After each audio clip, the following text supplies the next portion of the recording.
Graças e paz, amados irmãos.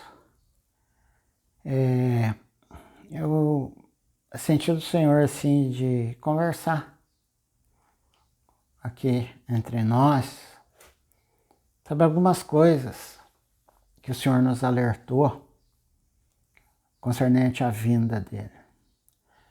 Os tempos hoje são difíceis. E uma das coisas que o Senhor falou é que nós, os crentes, ficamos olhando para o mundo. Mas o grande sinal da volta do Senhor está na igreja. Tem um segmento aí de irmãos muito sábios, muitos conhecedores das Escrituras, que falam que antes do Senhor voltar, haverá um grande avivamento. Bom, sinceramente, meu sentimento é que não haverá avivamento nenhum. Porque o Senhor falou para a gente ficar atento às coisas. Ele disse que seria como nos dias de Noé. Casava-se, dava-se em casamento, não é? E diz assim no capítulo 24, versículo 44 do Evangelho de Mateus. Por isso ficai também vós apercebidos, porque a hora que não cuidai, o Filho do Homem virá. Bom, isso é uma palavra de advertência do Senhor, para ficarmos apercebidos. O que é estar apercebido? O que é estar apercebido? Estar apercebido é saber quem nós somos. Por que nós estamos aqui? Na primeira carta de Pedro,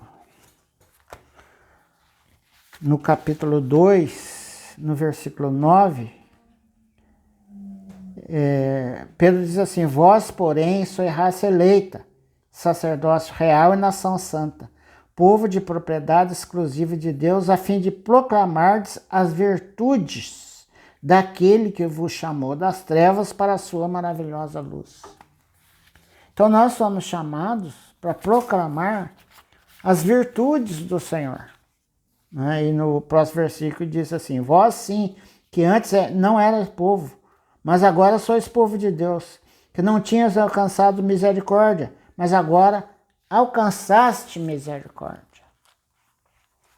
Então a função nossa, a função da igreja, é proclamar as virtudes dessa pessoa que trouxe para nós a misericórdia. A misericórdia é dada a quem não merece. Então, a missão da igreja é proclamar isso, proclamar as virtudes dele. Não é proclamar ministério do apóstolo Pedro, não é proclamar ministério do apóstolo João, não é proclamar ministério de nenhum outro homem, mas proclamar as virtudes do Senhor, proclamar o ministério do Senhor. Qual é o ministério do Senhor? Qual é o ministério dele? Eu vim para que tenham vida. Qual é o ministério do anticristo? Impedir que essa vida seja dispensada a nós. Não impedir de ser salvo. Isso não tem como. Porque o nosso nome está escrito no livro da vida e nós nascemos de novo. Mas o ministério do anticristo, o apóstolo João diz que já o espírito do anticristo já opera. Já na época dele. O que o espírito do anticristo faz? Nos impedir de receber vida. Se de Cristo é dispensar a vida, para que nos tornemos pessoas maduras, adultas espiritualmente, do anticristo é nos distrair. Para não vermos isso, nos distrairmos com a Bíblia, com verdades da Bíblia, com trechos bíblicos, e não proclamamos a virtude do Senhor, que hoje é o Espírito que está em nosso espírito, para nos dispensar a vida. Pedro diz que nós devemos desejar ardentemente esse leite espiritual, que é a vida do Senhor sendo dispensada para nós, crescendo em nós, nos fazendo pessoas maduras. Então, quando Jesus alertou sobre a vinda dele, ele disse assim,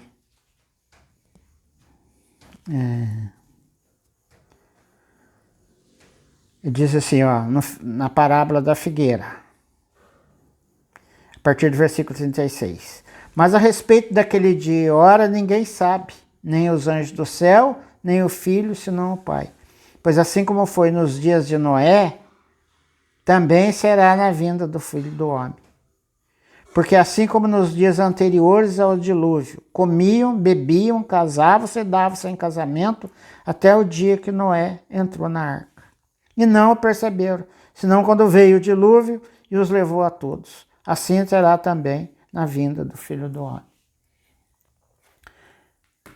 Irmãos, tinha duas linhagens na época anterior ao dilúvio. Tinha a linhagem de Sete, e a linhagem de Caim. A linhagem de Caim era ímpia. Tanto é que fala pouco dela. Fala de uns 2 patriarcas e já para de falar.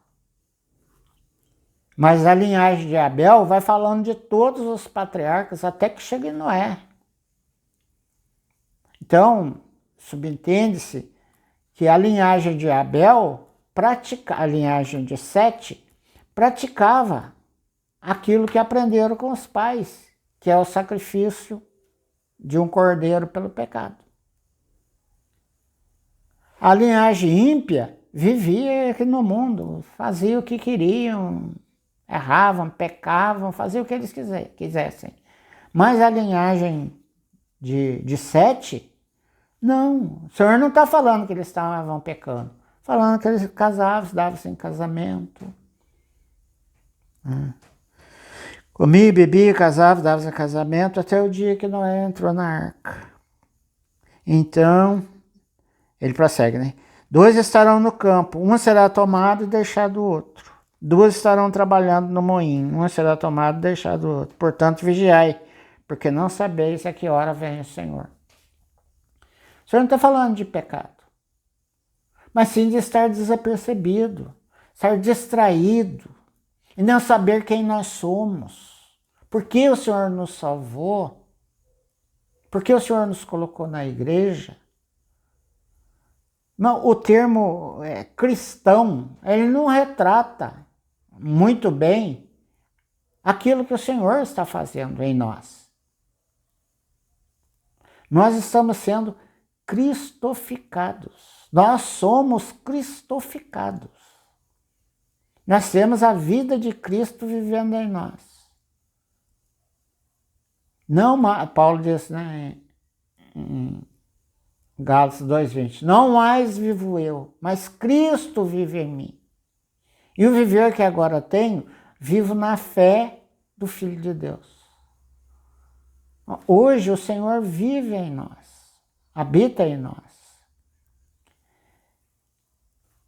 Por que que ele habita? Para ele desenvolver o ministério dele, que é dispensar vida, que é alcançar pessoas, através do nosso viver, do viver dele em nós. Não podemos estar desapercebidos dessa realidade. Vê que quando o Senhor falou aqui, ele não está falando de pecado. Ele está falando da pessoa estar desapercebido. Não sabe quem é, não sabe para que o Senhor nos chamou, não sabe explicar a razão da fé, é totalmente desapercebido, totalmente distraído pelo mundo, distraído pela religião cristã, distraído pelas verdades da Bíblia, é distraído da essência do Evangelho, que é o Senhor em nós para dispensar vida. Foi o que ele falou. Eu vim para que vocês tenham vida. Então esse é o ministério dele, dispensar vida. E nós fomos chamados para propagar isso, para propagar essa realidade. Jesus Cristo é nosso Senhor. Isso foi uma introdução. Eu vou continuar no próximo vídeo falando sobre isso. A graça e a paz.